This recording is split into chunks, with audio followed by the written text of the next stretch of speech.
Hello and welcome to today's How To for Parents. I am Karen Locke-Culp. I am the host of the We Turned Out Okay podcast and the creator of WeTurnedOutOK.com, which is where you can find all the resources that I offer to help you enjoy your family time, bond with your child, and most of all, overcome those tough moments that we have in our parenting so that you can do those other things. And today I wanted to try and make a case for why you should care about child development.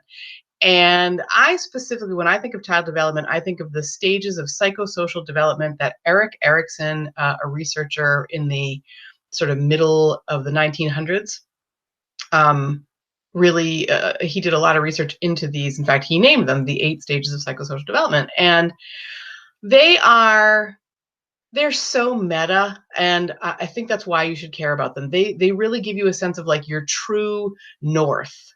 If you have ever heard that expression, where what you're doing is like you're always trying to orient yourself towards this good positive thing, that I think of as the true north. And the positives, basically, Erickson stages are set up so that you've got a good thing versus a bad thing. And in all his research and all his work with children and adults too, with people, what he noticed was that people either have these really positives in their life or they have these really negatives in their life. And he noticed that the people who have the positives um, are able to resolve these stages of development and kind of move on to the next one in a positive way. And so this looks on a day-to-day basis, this can look completely different from person to person, for between you and your parenting partner. It can look totally different as to how you do these, like how you engender the positives of these and not go towards the negative of them. And I think that's the beauty of them. We can be creative in how we make these a part of our lives.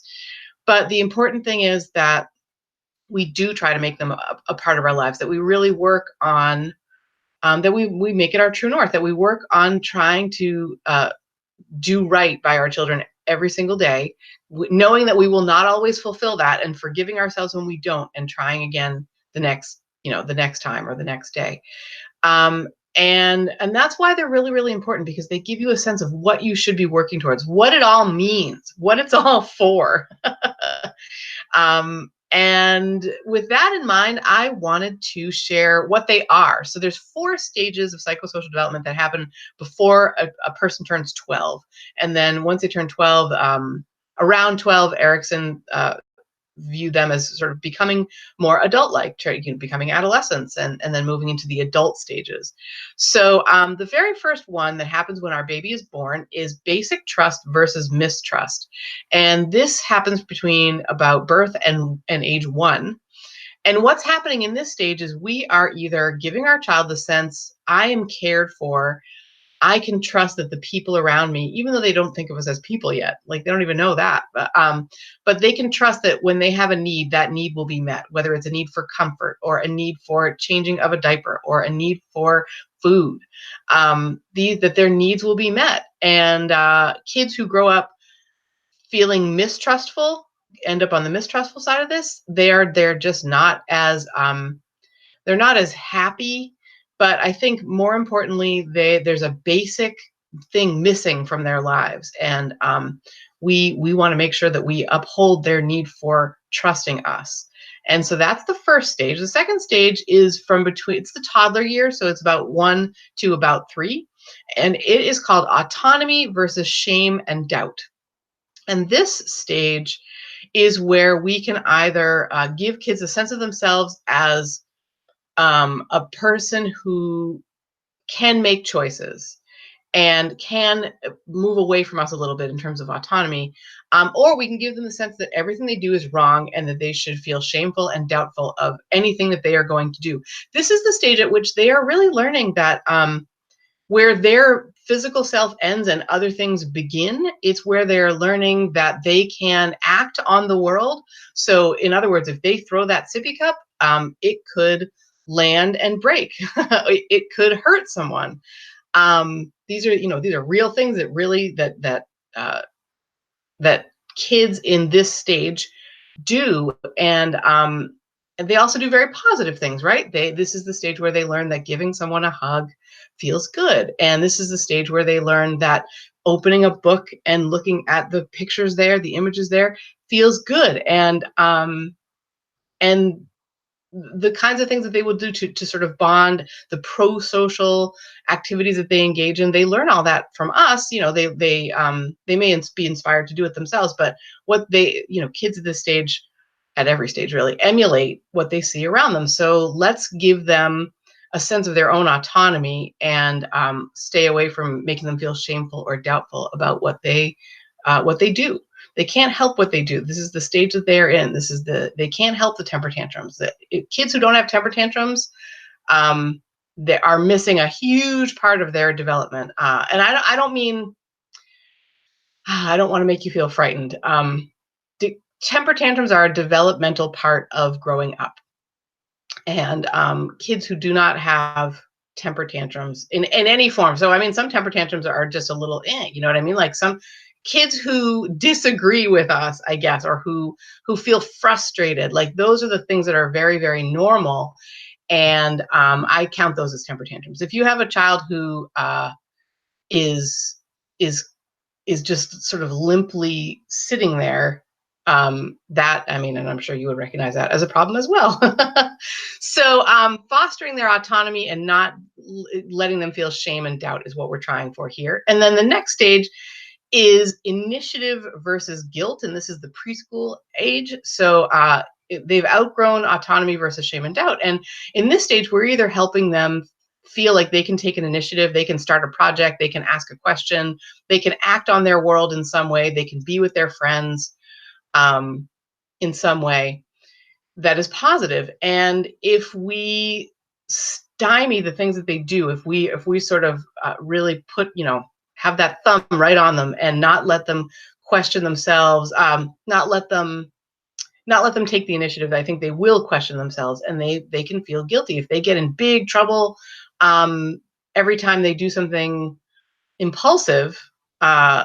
That will make them feel guilty. And so we, as the adults, have to anticipate that they may go out and do these things, and we have to teach them how to, for example, not run in a parking lot in a way that is safe for them, that keeps them physically safe, but that also supports their need for initiative.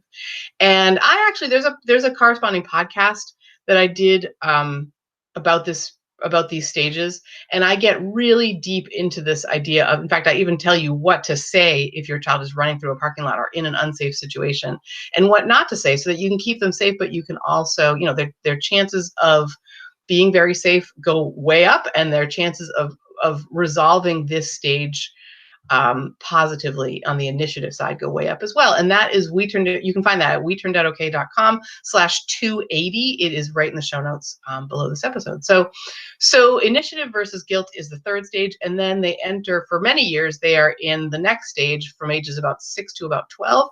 And that's industry versus inferiority. And I'm sure you can see a trend. We go from trust to autonomy to initiative. Now we're at industry. Like this is where kids are really getting some competence and being able to act upon their world and manage social situations. And I mean, they're still learning and they still need us as guides. But what we need to do is uphold their desire to take initiative and give them the time and space to be able to do that, while also making sure that they are safe. And if our kids don't resolve this positively, this particular stage, they end up feeling inferior to others, and they feel like their ideas and their thoughts don't count. And I think I want to reassure you here too, everybody feels like this sometimes, because we take hits in the real world. Somebody is mean to us. We get a grade on a test that doesn't, we feel, reflect how we studied for it, how we prepared for it. We lose at a video game that we thought we were surely going to win at. These are all things that can make kids feel, can make them take that hit of inferiority.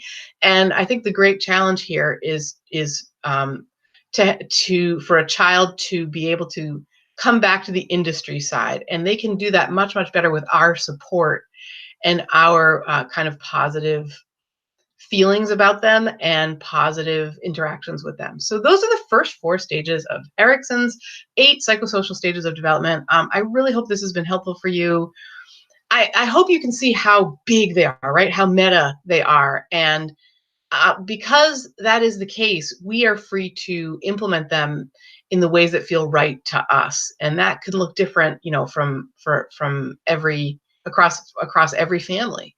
And using them in this way, I hope really helps you see that, like, you can always say to yourself, if I discipline my child in this way, was I doing that?